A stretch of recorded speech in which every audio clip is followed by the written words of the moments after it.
అందరికీ నమస్కారం. మేము డాగ్ క్యాచింగ్ చేస్తాం. ఆ డాగ్స్ పట్టణానికి పోతాము. అని ఏంటంటే ఎవరికైనా ఇబ్బంది పెడితేనే మేము ఆ డాగ్స్లను పట్టణానికి వెళ్తాం. ఎందుకంటే అందరూ కామెంట్స్ పెడుతున్నారు, ఆ డాగ్ని తీసుకెళ్ళి చంపేస్తున్నారు, మీరు అది ఇది హింసిస్తున్నారు అని. కానీ కాదు, ఎందుకంటే మేము దాన్ని పట్టుకొని ఏంటంటే ఒక జాగాలకి తీసుకెళ్ళి మరో జాగాలో ఇసపెడతాము. ఎందుకంటే ఇవాళ రేపు డాగ్స్ అనేది ఏంటంటే ప్రాబ్లం చేస్తున్నాయి. చిన్నపిల్లలు ఇంటి ముంగట ఆడుకుంటుంటాయి, వచ్చేటోళ్ళకి పోయేటోళ్ళకి ఇబ్బంది పెట్టే డాగ్స్కే మేము పట్టుకుంటాం. ఎందుకంటే అందరు అంటారు, కామెంట్లలో పెడుతున్నారు, ఏమని డాగ్ తీసుకుపోయి మీరు చంపేస్తున్నారు అది ఇది అని. ఎందుకంటే మీరు అర్థం చేసుకోవడం లేదు. మేమేంటంటే మాకు ఇష్టము అనేది లేదు డాగ్స్ లేదు, మాకు పాపం అనిపిస్తుంది. ఎందుకంటే అది మూగి ప్రాణం, మాట్లాడలేదు కదా డాగ్. మనుషులకైతే కాదు, అది విశ్వాసంతో ఉంటుంది. కానీ ఏంటంటే ఆ డాగు ఎవరికన్నా ఇబ్బంది పెడితేనే ఆ డాగ్ని మేము పట్టుకోగలం. ఎందుకంటే మేము ఉట్టిగా నార్మల్ డాగ్స్ అయితే అసలు పట్టుకోము.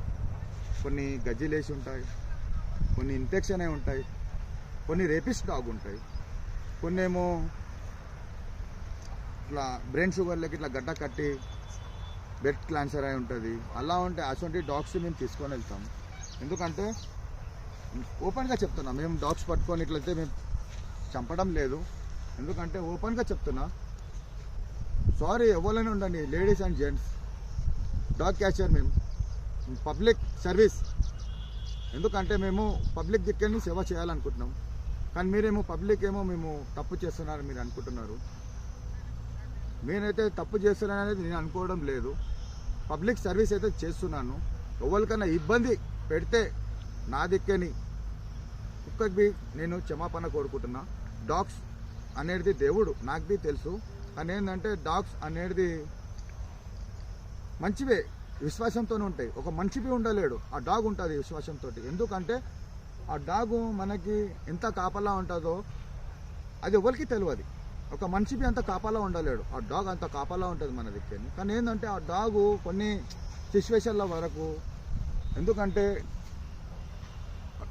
ఇబ్బంది పెడుతున్నారు, పబ్లిక్కి ఇబ్బంది పెడుతున్నాయి డాగ్స్. కొన్ని రాత్రి పూట రానీకే ఇబ్బంది పెడుతున్నారు. మొన్నటిదాకానేమో రంజాన్ ఉండే, ఒక పొద్దు టైంకి సైరీ టైంకి పొద్దున్న 4 గంటలకు నమాజ్ చదవడానికి వెళ్తే ఆ డాగ్స్ మొత్తం వాళ్ళ మీదకి అమలా చేయడానికి వెళ్ళినాయి.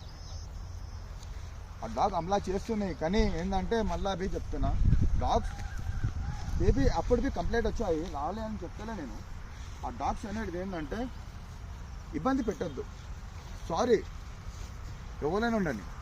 ఎందుకంటే ఇబ్బంది పెడితే ఏంటంటే ఇక్కడికి తీసుకెళ్ళి మరొక జాగాలో ఇడ్చబెట్టడం మా పని. డాగ్ని మాత్రం చంపడం లేదు, ప్లీజ్ అర్థం చేసుకోండి. ఎందుకంటే మీకు ఎంత ఇష్టమో నాకు ఎంత ఇష్టం డాగ్ అంటే, నార్మల్గా చెప్తున్నా. ఎందుకంటే మీకు ఎలా చెప్పాలంటే నాకు అర్థం కావడం లేదు. ఎందుకంటే ఇప్పుడు డాగ్స్ అనేది దేవుడు, అది నాకు తెలుసు, మీకు చెప్పినా నేను ఇంతకుముందే. కానీ ఏంటంటే పబ్లిక్కి ప్రాబ్లం చేయకపోతే మేము బి ఆ డాగ్స్ని పట్టుకోలేము, సరేనా? ఎందుకంటే మొన్ననే ఒక కంప్లైంట్ వచ్చింది, ఇట్లా చిన్న పిల్ల ఇంట్లోకైనా వెళ్తున్నది. ఆ డాగ్ ఏం చేసిందంటే ఇంట్లో ఆడుకుంటున్న పాపాయికి ఇంట్లోకి వచ్చి మరీ కడిచేసి వెళ్ళింది. ఆ పాప ఇంటి ముంగట ఆడుకుంటున్న పాప ఆ బాల్కనీలోకి వచ్చి ఆ డాగ్ అనేది వచ్చి ఆ పాపకు కరవంగానే అప్పుడు ఏంటంటే కొన్ని డాగ్స్ ఉన్నాయి, నా దాంట్లో ఉన్నాయి వీడియోస్, లేవని కాదు. కొన్ని డాగ్స్ ఏంటంటే రేపిస్ట్ డాగ్స్ ఉన్నాయి. అదేంటంటే కిందికి తలకాయ వేస్తుంది, పోతూనే ఉంటుంది, ఎవ్వరన్నా రాని కడుచుకుంటూ వెళ్ళిపోతూనే ఉంటుంది అంతే. కానీ ఆ డాగ్ ఎందుకంటే చాలా ఇబ్బంది, ప్రాబ్లంలలో పడతారు. మనిషి ఏంటంటే కొంచెం డిప్రెషన్లోకి వెళ్ళిపోతారు ఆ డాగ్ కరవంగానే. అటువంటి డాగ్లకే మేము పట్టుకుంటాం. కానీ మీరు అనుకుంటున్నారు మేమేం తప్పు చేయడం లేదు, పబ్లిక్ సర్వీస్ చేస్తున్నాం. మేమేమైనా తప్పు చేస్తే క్షమించండి, సారీ. ఆ లేడీస్ అండ్ జెంట్స్ ఎవరైనా ఉండండి, పిల్లలు పెద్దలు అందరికీ నేను తప్పు చేయాలనుకోవడం లేదు, నేను తప్పైతే చేయలేను, సారీ.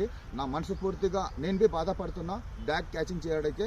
కానీ ఏంటంటే అది మా వృత్తి కానీ కాదు. కానీ పిరివి మాకు బాధ ఉన్నా కానీ మేము ఇప్పటికీ డాగ్స్ దిక్కని మా పానం బియ్యానికి రెడీ. కానీ ఏంటంటే మాకు డాగ్స్ అంటే చాలా ఇష్టం. కానీ చంపడం అయితే లేదు. సారీ, మంచు మీద చేసుకొని చెప్తున్నా, చంపడం అయితే లేదు. లేడీస్ అండ్ జెంట్స్, పిల్లల పెద్దలు అందరికీ మా యొక్క నమస్కారం. సారీ, ఏమనుకోవద్దు, నాది కానీ తప్పైతే సారీ. జై హింద్, జై భారత్.